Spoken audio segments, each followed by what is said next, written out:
옛날 유대교회는 메시아의 사명과 그 의미에 대해서 크게 오해했었습니다.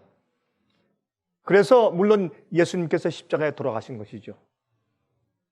사실은 예수님께서 십자가에 돌아가셨을 때 참되게 믿는 사람들은 그 주위에 모여서 성경 예언과 하나님의 은혜의 성취 때문에 오히려 크게 감사하고 찬양하는 시간을 보냈어야 했습니다.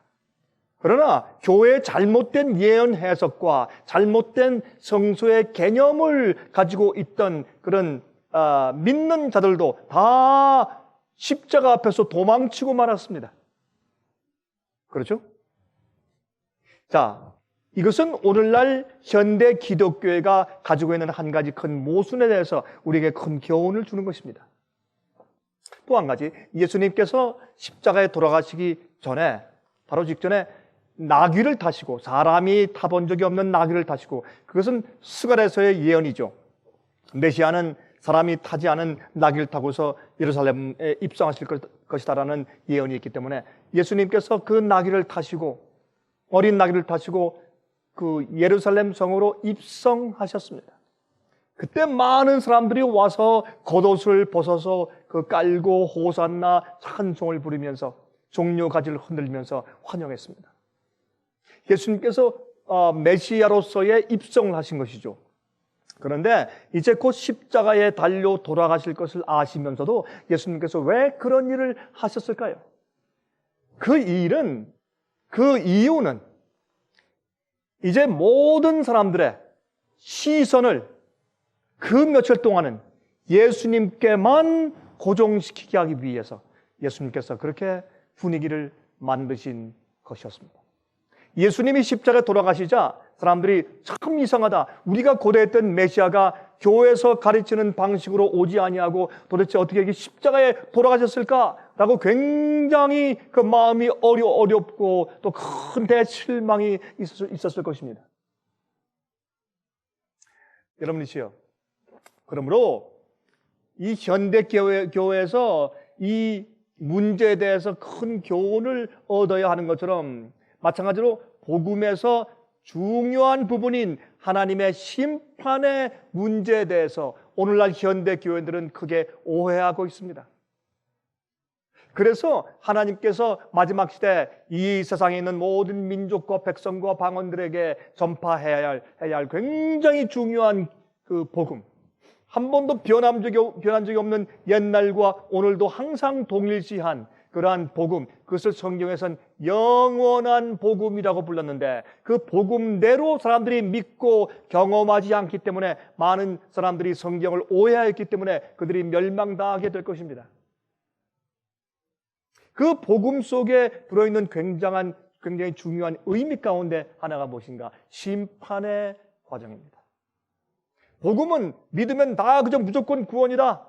심판도 필요 없고 심판을 벗어나게 되었다. 심판에 이르지 않는다. 이렇게 해서 그저 손쉽게 은혜로만 다 구원받는 것이 아니라 구원하시는 하나님의 능력이 그들 생애 가운데 드러나야 하며 그들의 순종의 생애로 드러나고 현시되어야 하는 것입니다. 그러므로 하나님께서 정말 그들이 진실되게 회개하고 믿는 자들인가에 대해서 온 우주 앞에서 드러내어 밝히셔야 하는 것입니다. 그것이 심판의 과정입니다. 예수님께서 다시 이 땅에 재림에 오시기 이전에 그러한 일이 먼저 선제해야 하는 것입니다.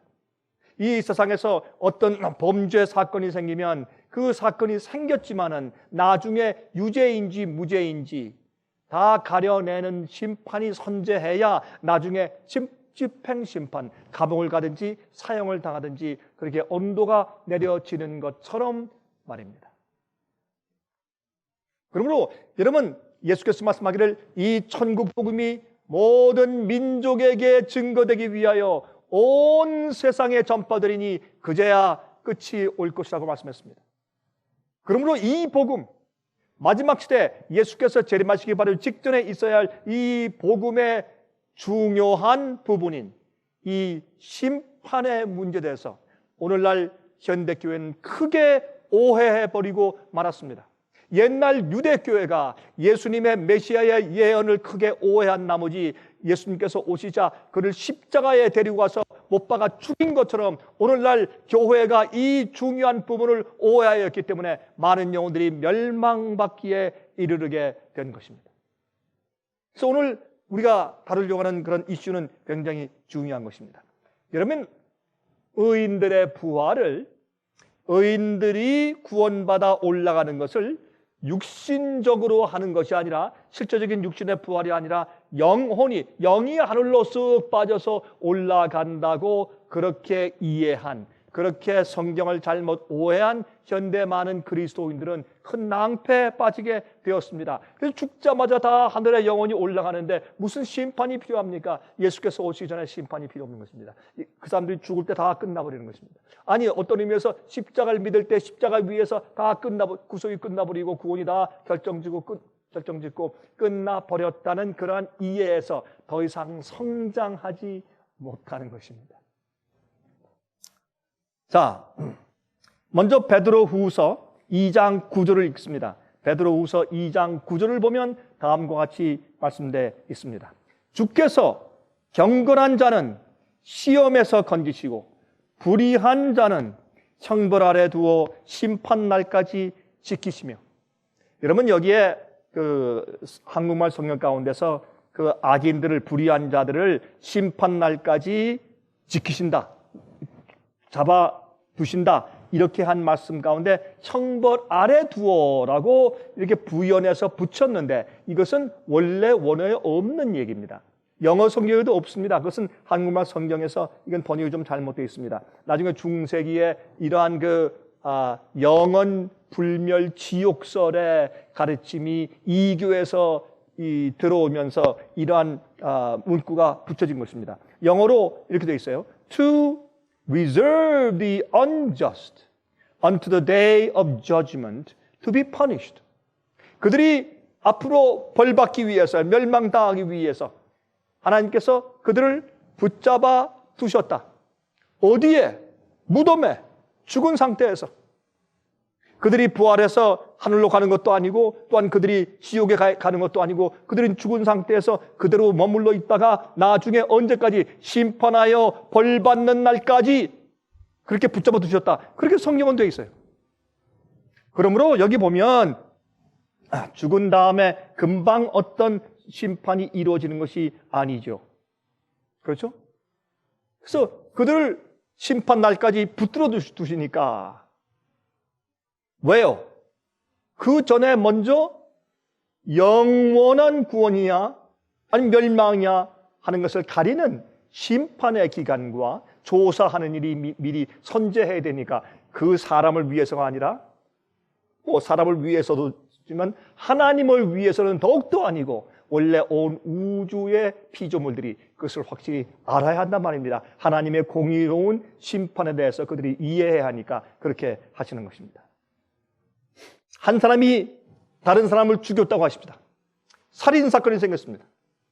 자, 그러면 사람을 죽인 사실과 한 사람이 죽은 일은 이미 이루어져 버렸지만은 그러나 왜 죽였으며 누가 죽였으며 어떻게 된 일인지 그 현장 검증과 상황을 조사하고 심판한 이후에 심판이 결정지어져야 합니다. 그렇지 않습니까? 왜 그랬는가? 왜 그런 일이 필요한가? 왜 그러한 이 심리 조사가 필요합니까? 그것은 그 당사자 이외에 다른 모든 사람들은 그곳에 없었고 또 모르기 때문에 공정한 심판이 이루어지기 위해서 동기와 사실 심리를 끝난 다음에 유죄와 무죄를 결정짓는 것입니다. 심지어 이 세상에서도 그러한데 하늘에서 얼마나 더 공의롭게 공평하게 심판이 진행 중이겠느냐 말입니다. 그렇죠? 그래서 하늘에는 말이죠, 많은 책들이 펴놓여 있더라 그렇게 말했어요. 책들을 펴서 그 책들에 기록된 대로 심판을 받는다, 그렇게 성경은 기록하고 있는 것입니다. 우리가 이 컴퓨터 세상에서 컴퓨터를 이해하면서 아주 간단하게 그 많은 분량을 조그마한 그런 칩에 우리가 그렇게 기록해 둘 수 있는 것처럼 말이죠. 자, 이 심판의 결과는 너무나 엄청난 것입니다. 한 사람이 영원히 살든지 한 사람이 영원히 멸망당하는 것입니다. 이 엄청난 결과, 이 세상에서 그저 100만 불, 200만 불을 버는 것이 아닙니다. 이 엄청난 결과를 초래하는 이 일을 위해서 철저하게 검증하고 공의로운 심판을 하지 않겠습니까? 또 하늘의 모든 천사들과 모든 거민들과 피조물들이 다 알도록 공개하고 펼치지 않겠습니까? 이것은 아주 당연한 얘기입니다. 그러나 오늘날 현대교회가 심판이 빠져버린 그러한 아주 값싼 종류의 복음을 가르치기 시작한 것은 큰 오해인 것입니다. 여러분, 앞으로 아무 피조물의 마음 가운데도 전혀 의문이 없을 것입니다. 저 사람은 왜 영원히 하늘에 사는가? 이 사람은 왜 영원히 멸망했는가? 그러한 의문이 다시는 없을 것입니다. 마음 가운데 다시 의심이 올라오지 않을 것입니다. 하나님께 대한 완전한 신뢰와 완전한 순종과 완전한 사랑이 모든 피조물 가운데서 싹트게 될 것입니다. 왜? 이것은 아주 공정하고 완전히 공개적인 심판의 과정을 지냈기 때문에 그러할 것입니다. 요한계시록 19장 1절과 2절입니다. 이 일 후에 내가 들으니 하늘에 허다한 무리의 큰 음성 같은 것이 있어 가로되 할렐루야, 구원과 영광과 능력이 우리 하나님께 있도다. 그의 심판은 참되고 의로운지라. 오, 하늘에서 찬송을 부르는데 천천만만 천사와 24장로와 모든 자들이 찬송을 부르는데 그 찬송을 부르는 그 내용이 무엇입니까? 하나님의 심판은 공의롭고 의롭다. 주님께서 정말 정당하게 공평하게 공의롭게 심판하셨군요. 그래서 찬송을 부른다고요. 왜? 하나님의 심판을 지난 다음에 하늘에서 이렇게 찬송을 부르게 되는 것입니다. 요한계시록 19장 11절입니다. 또 내가 하늘이 열린 것을 보니 보라, 백마의 탄자가 있으니 그 이름은 충신과 진실이라. 그가 공의로 심판하며 싸우더라. 예수님께서 이 땅에 재림하실 때 백마를 타고 재림하시는데 그 백마를 타고 많은 또 천사들이 그 뒤를 따라서 온다고 그렇게 표현되어 있어요. 그런데 예수께서 내려오실 때 어떻게 하면 내려오신다? 재림하시는 그 과정 가운데서 심판하며 싸우면서 내려오신다. 누구는 왜 의롭다고 인정받으며 구원받아야 하는가? 마귀는 항상 우리를 참수하고 고소하는 것입니다. 주님께서 당신의 백성들과 의인들을 어떻게 하셨는지 의롭다고 판정하시고 그들을 구원하시는 일을 행하시는 것입니다. 그래서 주님께서 심판하시면서 책을 펴서 변호하시고 인정하시고 보이시고 내가 이 사람을 구원해야 할 이유가 여기에 있다라고 증명하시는 그런 심판하시는 일을 하시면서 어떤 자들은 믿는다고 했지만은 그러나 거짓이었습니다. 진정으로 죄를 회개하고 버린 경험이 없었습니다. 그래서 주님께서 할 수 없이 그들의 생활을 펼치시고 내가 이 영혼들은 영원히 살게 할 수 없다고 하는 그 심판을 보여주시면서 이 땅에 오신다고 그렇게 성경은 말씀되어 있는 것입니다. 악인들은 죽자마자 즉시로 형이 집행되는 것이 아닙니다. 예수님께서 오신 이후에 천년기 이후에 이루어진다고 성경 예언을 말씀하고 있어요. 여러분, 고린도전서 6장 2절 3절입니다. 여러분, 그 악인들이 죽자마자 심판당하는 것이 아니죠. 죽자마자 지옥에 가는 것이 아니라고 말씀되어 있습니다. 고린도전서 6장 2절 3절 보세요. 성도가 세상을 판단할 것을 너희가 알지 못하느냐? 세상도 너에게 판단을 받겠거든 지극히 작은 일 판단하기를 감당치 못하겠느냐? 우리가 천사를 판단할 것을 너희가 알지 못하느냐? 그리하거든 하물며 세상 일이냐? 여기 보니까 우리가 천사를 판단한다. 어떤 천사? 거룩한 천사는 아니겠죠. 물론 타락한 천사들이 왜 그들이 타락했는지를 우리가 조사해 볼 것이고 그들이 왜 영원히 멸망당해야 할 것에 대해서 우리가 책들을 펴고 공부하게 될 것입니다. 판단하고 심판하는 일에 우리도 참여하게 될 것이라 그 말입니다. 여러분, 만약 사람이 죽는 즉시 심판을 받는 것이라면 성도들이 그 이후에 심판하는 특권을 받을 것이라는 말씀이 성경에 왜 기록되어 있느냐 말이에요. 성도들이 앞으로 세상을 심판할 것을 너희가 모르느냐 하는 말씀이 성경에 왜 기록되어 있느냐 말입니다. 여러분, 요한계시록 20장 4절과 5절을 읽어보겠습니다. 요한계시록 20장 4절과 5절입니다. 또 내가 보좌들을 보니 거기 앉은 자들이 있어 심판하는 권세를 받았더라. 또 내가 보니 예수의 증거와 하나님의 말씀을 인하여 목배임을 받은 자의 영혼들과 또 짐승과 그의 우상에게 경배하지도 아니하고 이마의 손에 그의 표를 받지도 아니한 자들이 살아서 그리스도로 더불어 천년 동안 왕노릇하니. 여기에 그 다음에 가로를 치고 이렇게 말씀을 하셨어요. 그 나머지 죽은 자들은 천년이 차기까지 살지 못하더라. 이는 첫째 부활이라. 흥미 있어요? 여러분 여기 어떤 말씀이 있습니까? 여기에 예수께서 재림하실 때 짐승의 표를 받지 않고 우상에 절하지 않는 사람들, 의인들은, 그들은 어떻게 해요? 살아있는 자들은 호련히 변화되어서 변화될 것이고 죽은 의인들은 부활할 것이다. 이것이 첫째 부활이다. 부활해서 썩지 않은 몸으로 올라올 텐데 그 이후에 그 나머지 죽은 자들은 악인들이죠. 의인들이 부활했으니까 악인들은 부활하지 않고 그냥 있다. 여기 말씀하기를 죽은 자들은 그 천년이 차기까지 살지 못하더라. 천년기 이후에 두 번째 심판의 부활로 악인의 부활 때 일어날 것이다. 그렇게 성경은 기록하고 있어요. 얼마나 정확합니까? 자, 그 다음에 요한계시록 20장 11절부터 15절 보십시오. 또 내가 크고 흰 보좌와 그 위에 앉으신 자를 보니 땅과 하늘이 그 앞에서 피하여 간 데 없더라. 이것은 천년기 이후의 일입니다. 또 내가 보니 죽은 자들이 물은대소하고 그 보좌 앞에 섰는데 책들이 펴 있고 또 다른 책이 펴졌으니 곧 생명책이라. 죽은 자들이 자기 행위를 따라 책들에 기록된 대로 심판을 받으니. 예수께서 먼저 재림하십니다. 우리 조금 앞으로 가서 이 세상의 모든 사람들의 은혜 시간이 끝납니다.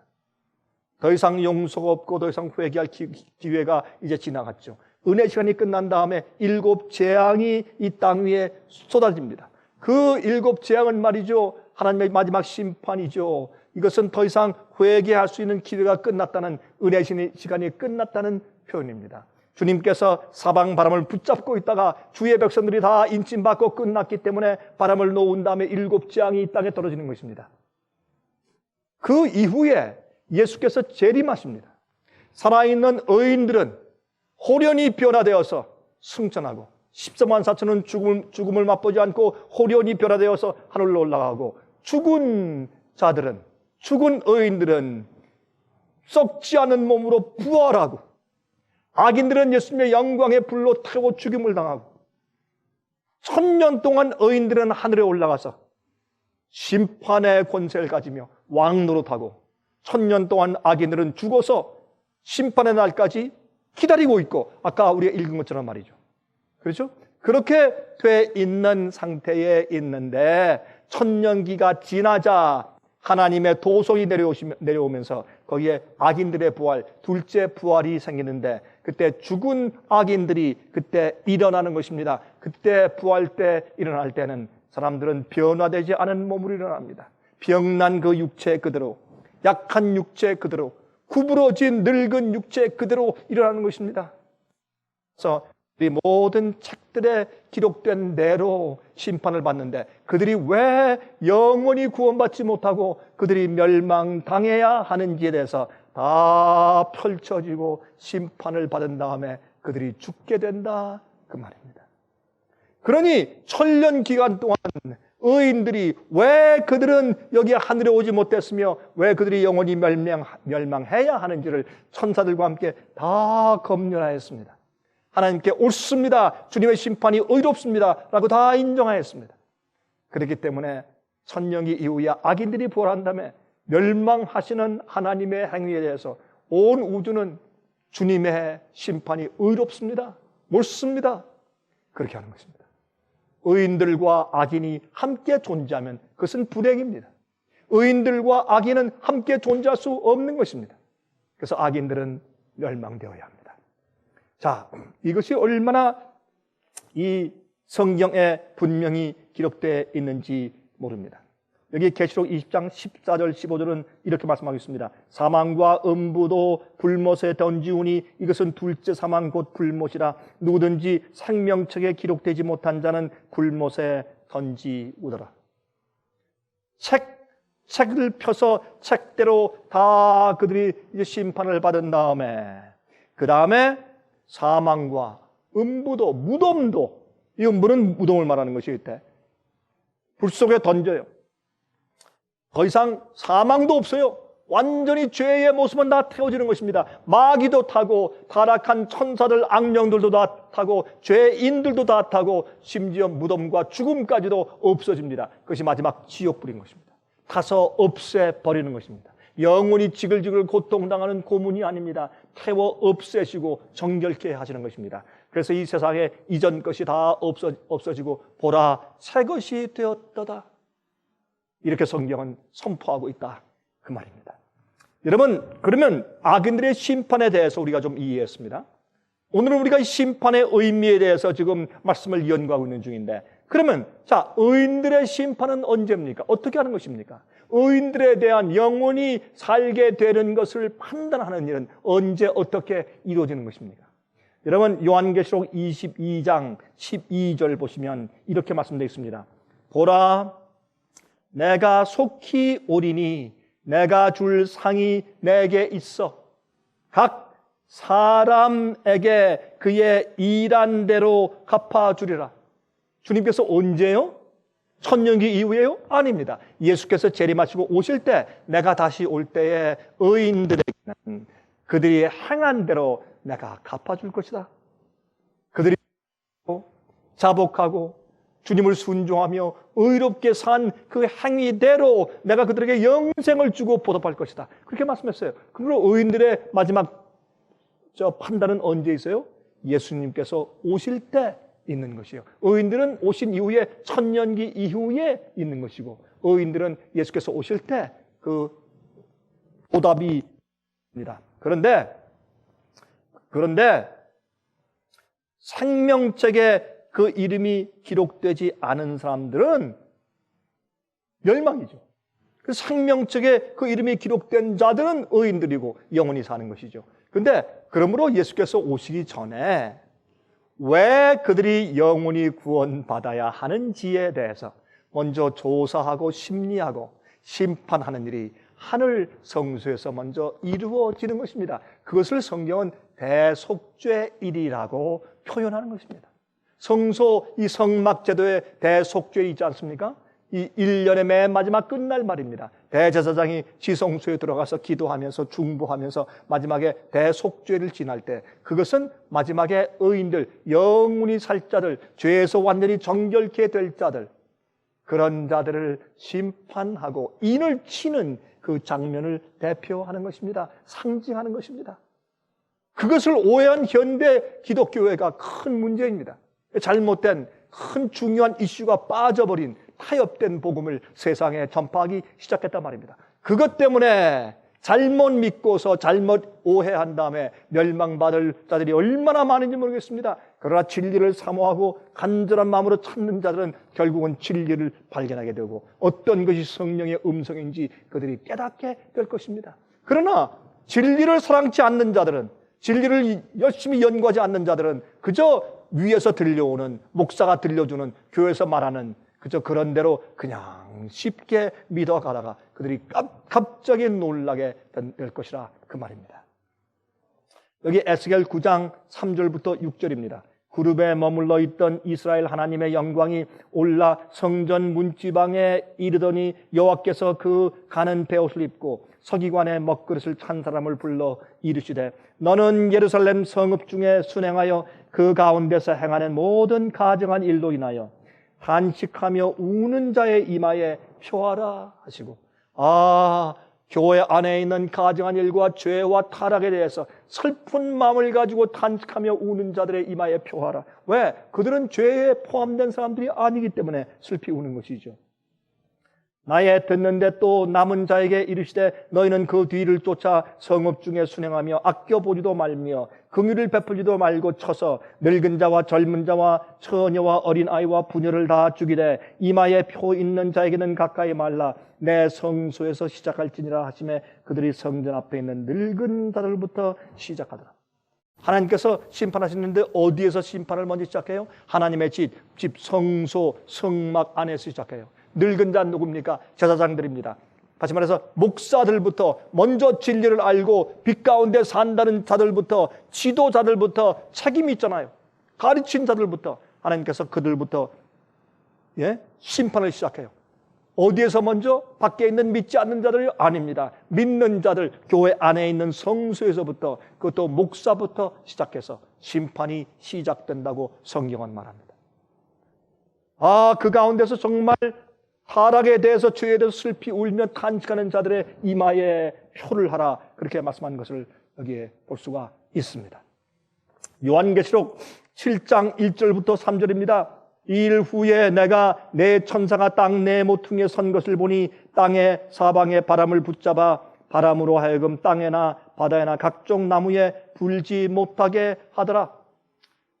또 봄에 다른 천사가 살아계신 하나님의 인을 가지고 해 돋는 데로부터 올라와서 땅과 바다를 해롭게 할 권세를 얻은 내 천사를 향하여 큰 소리를 외쳐 가로되 우리가 우리 하나님의 종들의 이마에 인치기까지 땅이나 바다나 나무나 해하지 말라 하더라. 여기 보니까 시대 예수께서 오시기 전에 무엇이 있어요? 인치는 사업이 있어요.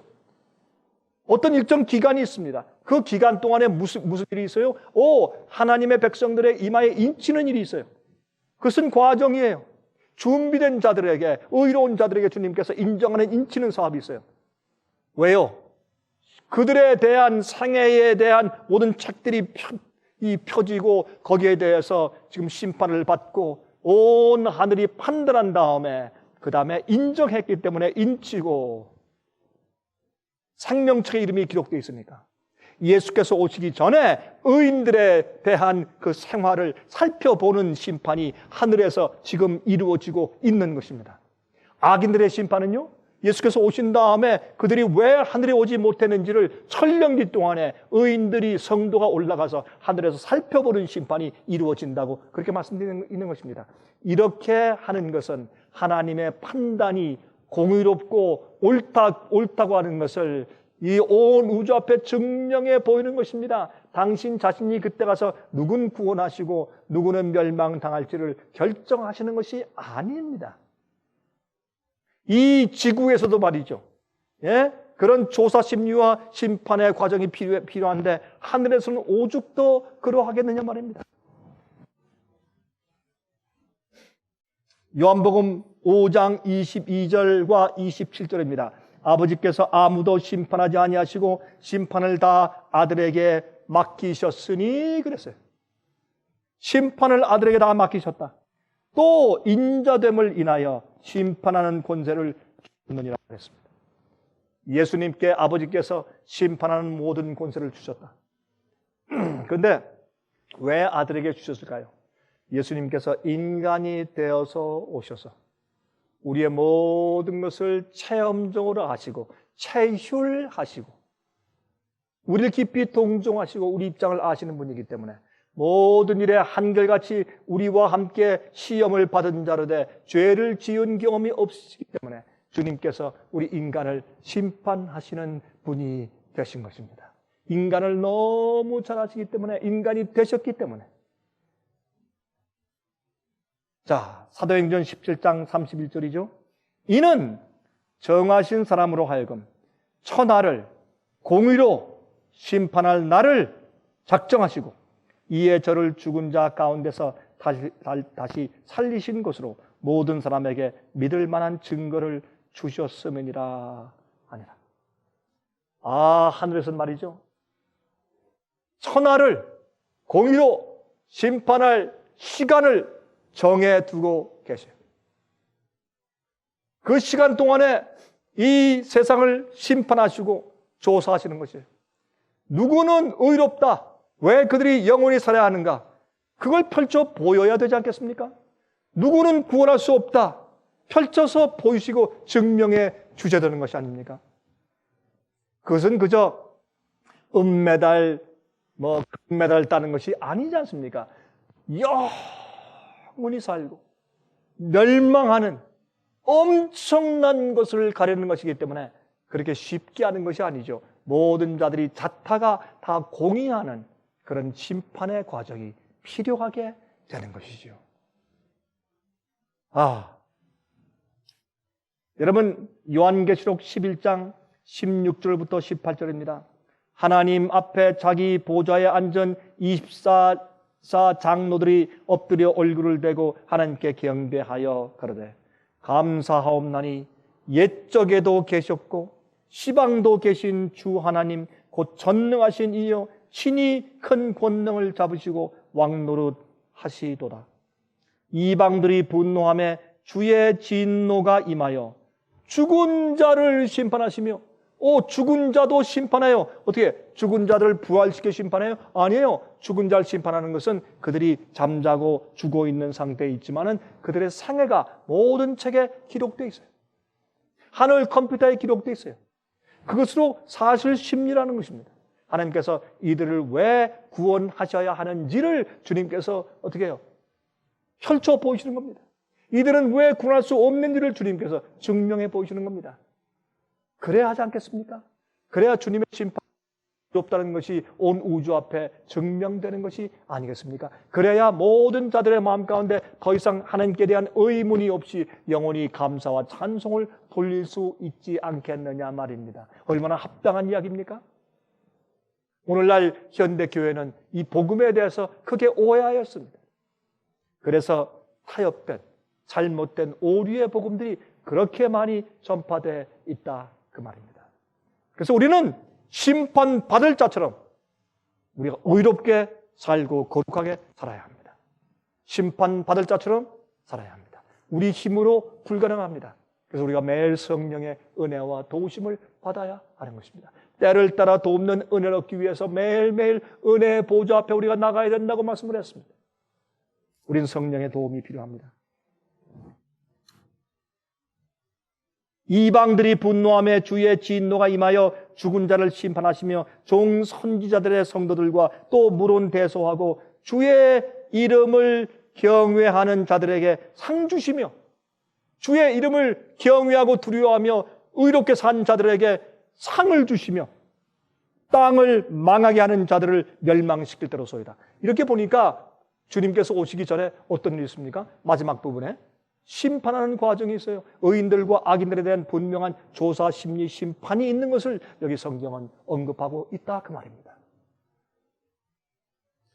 여러분, 온 하늘은 모든 천만 천사들은 사탄의 반역과 죄가 우주에 들어왔을 때 하나님의 마음 가운데 얼마나 큰 슬픔이 생겼으며 이 범죄한 지구를 구원하기 위해서 하나님께서 얼마나 크신 희생을 치르셨는가 하는 것을 아는 것입니다.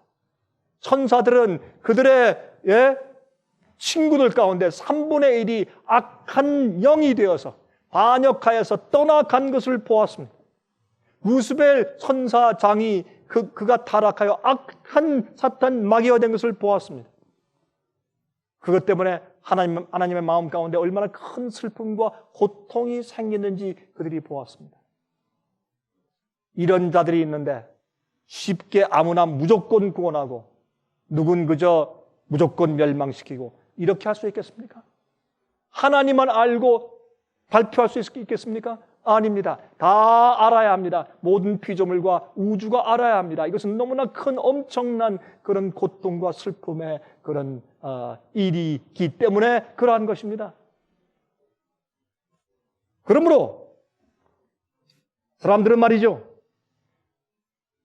하늘로 어떤 자들은, 의인들은 다시 받아들여져서 그 거룩한 자들의 옆에 사는 이웃들이 되고 어떤 자들은 영원히 멸망해야 되고, 왜 그런지를 그들도 분명히 알기를 원하는 것입니다.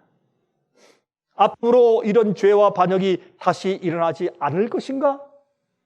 만약 문제가 있는 자들이 다시 하늘에 올라오면 어떻게 되는 것인가 하는 것 때문에 모든 피조물들과 천사들과 온 우주가 알기를 원하는 것입니다. 알기를 원하는 것입니다.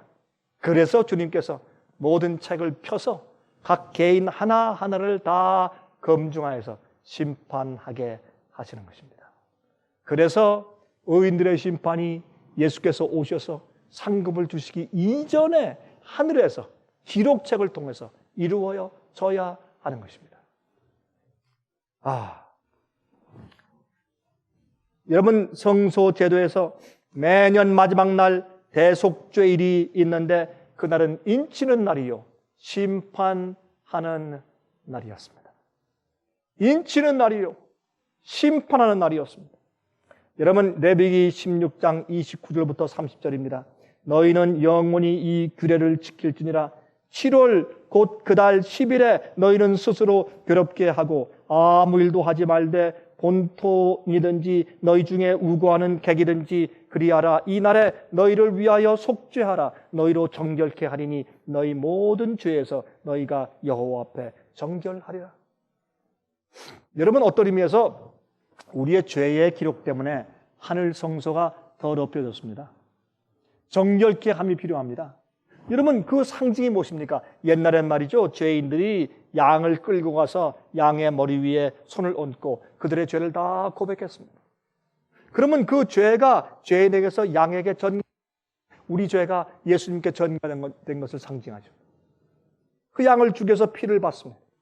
그러면 우리의 죄가 양의 피 속에 있다고 해도 과언이 아닙니다.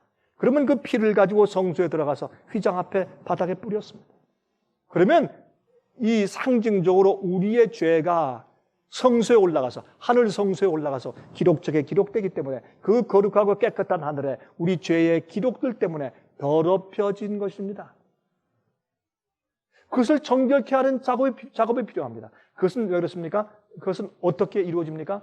그 각 사람의 행위대로 심판의 일을 통해서 그 일이 이루어지는 것입니다.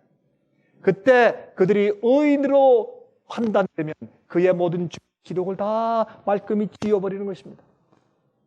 그렇게 해서 그 성전을 성소를 정결케 씻어버리는 일이 이루어지는데 그날을 대속죄일이라고 불렀습니다.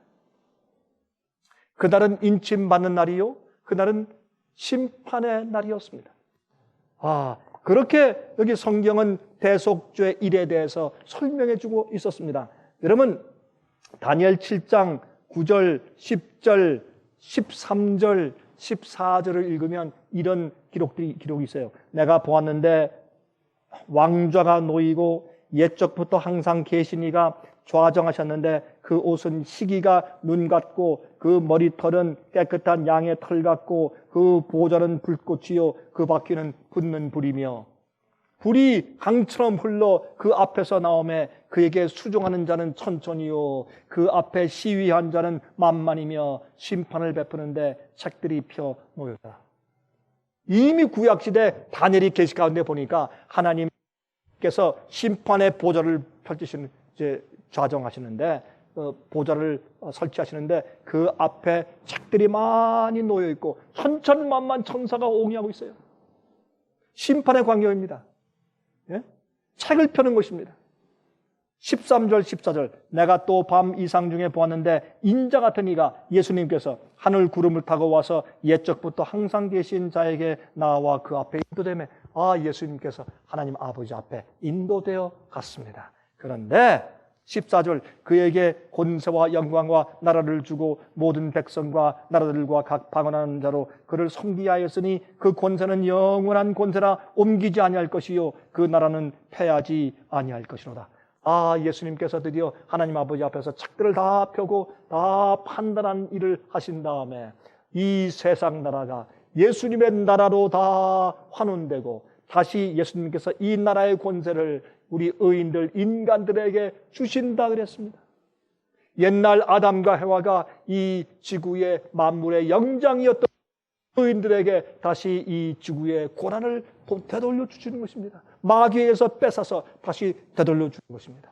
이러한 일이 하늘 책을 펴고 심판하는 과정을 통해서 이루어진다고 이미 다니엘서 7장은 설명하고 있다 그 말입니다. 그런데 왜 오늘날 현대 기독교회가 이 복음에 들어있는 중요한 심판의 부분을 빼버리고 타협한 쉽게 구원받는 그러한 복음으로 전락해버리고 오해하고 말았느냐 말입니다. 성경을 오해했습니다. 옛날 유대인들이 크게 메시아에 대한 예언을 오해했던 것처럼 지금도 오해하고 있다 그 말입니다. 많은 유대인들이 멸망당했습니다. 그 오해 때문에 마찬가지로 지금도 그러할 것입니다. 우리가 주의하여서 말씀을 연구해야 할 것입니다. 계시록에도 보면 책들이 펴놓였고 심판하더라 그렇게 말씀되어 있습니다. 여러분, 심판의 의미 얼마나 중요한지 모르겠습니다. 마지막 시대에 온 세상에 전파되어야 할 영원한 복음에 대해서 요한계시록 마지막은 이렇게 설명했어요. 이 세상에 각 나라와 족속과 백성과 방언에게 다 전파되어야 할 마지막 시대의 이 복음, 다시 사람들의 주의를 환기시키고 다시 다 전파되어야 할 그 천국 복음을 이렇게 말씀했어요.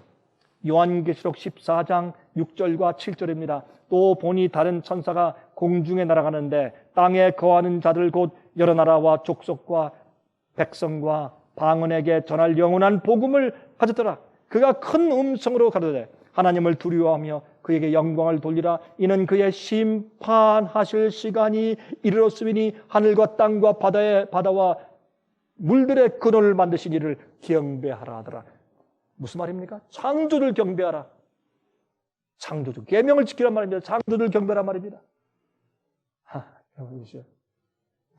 여기에 분명히 말씀하기를 마지막 시대 온 세상 모든 민족에게 전파되어야 할 참된 영원한 복음이 있다. 지금 그 영원한 복음이 세상에 이 마지막 시대에 전파되고 있는 것입니다.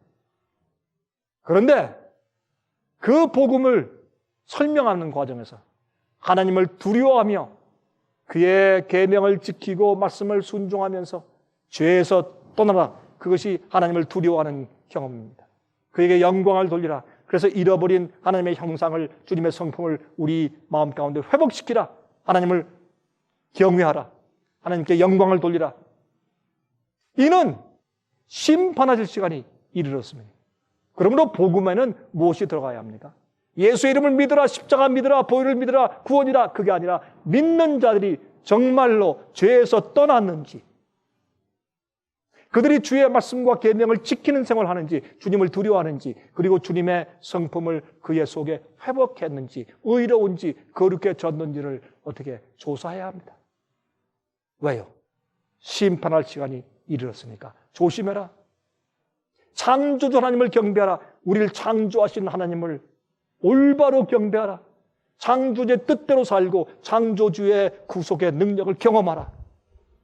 그렇게 말씀했습니다. 여러분, 이 시에 얼마나 합당한 이야기입니까? 오늘날 현대교회는 복음을 오해하였습니다. 그래서 우리는 올바로 고치고 바꿔야 합니다. 이것은 우리 영성이 달려있는 굉장히 중요한 얘기입니다. 우리는 진리 경험하기 때문에 그렇습니다. 여러분이 서킷 코트가 있어요. 미국에는 정에 가면 그것을 서킷 코트라고 부릅니다. 그거는 옛날에 낸 숫자의 판사들이 이 마을 저 마을을 말 타고 다니면서 재판을 해주고 다닌다고 해서 그것이 서킷 코트입니다. 그런데 이 판사가 말이죠, 한 마을에 도착을 해서 감옥에 갇혀있는 죄수들을 다 불러 모아서 자, 이제 재판한다. 그런데 심판이 없으니까 조사하고 심리하고 재판하는 과정을 할 수는 없다. 그러니 다 일렬로 서라. 그리고 조사하지도 않고 책을 펴지도 않고 동기가 무엇인지 정말 유죄인지 무죄인지 가리는 시간을 갖지도 않고 이 판사가 무조건 이 망치를 들고 말이죠. 너는 무죄 땅땅땅, 너는 유죄 땅땅땅, 너는 사형 땅땅땅, 이렇게 해서 한 100명 정도의 죄수를 몇 분 안에 금방 판단하고 말았다면 그때 그 가족들과 사람들이 가만히 있겠습니까? 폭 폭동이 일어나겠죠. 불공평합니다. 불의합니다. 안 됩니다. 우리를 조사하고 심판해 주십시오. 그렇게 하지 않겠습니까? 억울합니다. 그러므로 이 세상도 그러한데 하늘에서 하나님께서 우리 인간들을 심판하실 때 영원히 사느냐 아니면 멸망하여서 그 엄청난 대가를 치르냐 하는 그 기가 막힌 그러한 기로에 선 인간들을 주님께서 쉽게 다루시겠습니까? 아닙니다.